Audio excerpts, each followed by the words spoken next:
Buenas tardes, mi nombre es Mari González, soy estudiante del Internal 2016 en Derecho Civil y Obligaciones de la Universidad Franco Toro.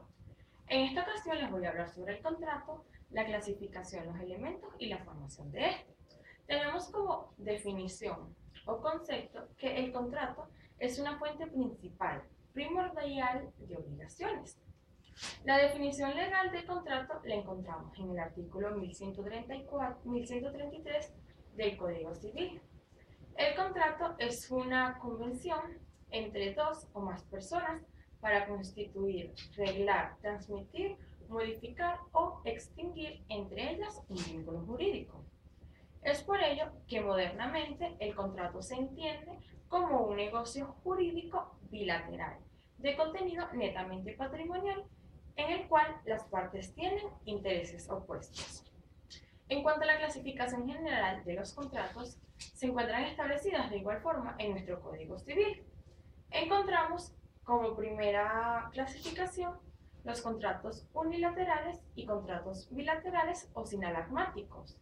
Esta clasificación se deriva de las obligaciones que puedan surgir o no para una o ambas partes contratantes. El artículo 1134 del Código Civil nos trae esta clasificación al establecer que el contrato es unilateral. Como contratos unilaterales tenemos la donación en el artículo 1431, el depósito en el artículo 1749, la permuta en el artículo 1558, la sociedad en el artículo 1649 del Código Civil. Los contratos bilaterales, denominados también sinalagmáticos, a su vez se subdividen en contratos sinalagmáticos perfectos y contratos sinalagmáticos imperfectos. La segunda clasificación tenemos los contratos onerosos y contratos gratuitos. En cuanto a contratos onerosos, entendemos que existe dinero de por medio.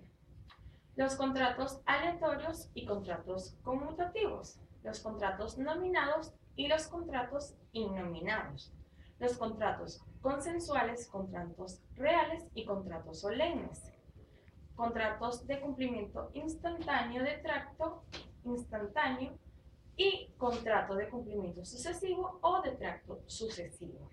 También tenemos los contratos principales y los contratos accesorios, los contratos paritarios y los contratos de adhesión. En cuanto a la formación del contrato, comencemos diciendo que la formación del contrato se puede producir de dos maneras. La primera es de manera instantánea, inmediata, y la segunda se da luego de un proceso de planeamiento, de reflexiones, de charlas preliminares, entre otras. Es decir, esta se planifica para luego ejecutar lo que es el contrato en sí. Tenemos en esto la oferta. La oferta tenemos distintas clases de oferta. La primera es según su naturaleza, las cuales están la oferta imperfecta y la oferta perfecta.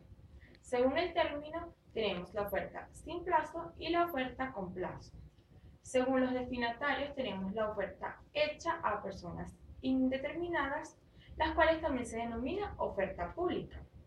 Según sus modalidades, tenemos la oferta con ejecución previa, las cuales son la aceptación, el contrato entre ausentes. Elementos del contrato tenemos los elementos de existencia y los elementos de consentimiento. En cuanto a concepto de elementos del contrato, podemos definir lo que se entiende por elementos del contrato diciendo que son aquellas condiciones o circunstancias que configuran el contrato y que son indispensables para su existencia o para su validez. El primer elemento son los primeros elementos esenciales, los cuales las circunstancias son la existencia del contrato, que son el consentimiento, el objeto y la causa. Si falta alguno de estos elementos, no existiría el contrato y no podrán hacer las obligaciones contractuales, las cuales se encuentran establecidas en el artículo 1141 del Código Civil. También tenemos los elementos esenciales a la validez del contrato, los cuales son la capacidad y el consentimiento válido. También existen dos sistemas, de los cuales son el sistema volitivo y el sistema declarativo. El Código Civil da un criterio en cuanto a estos sistemas.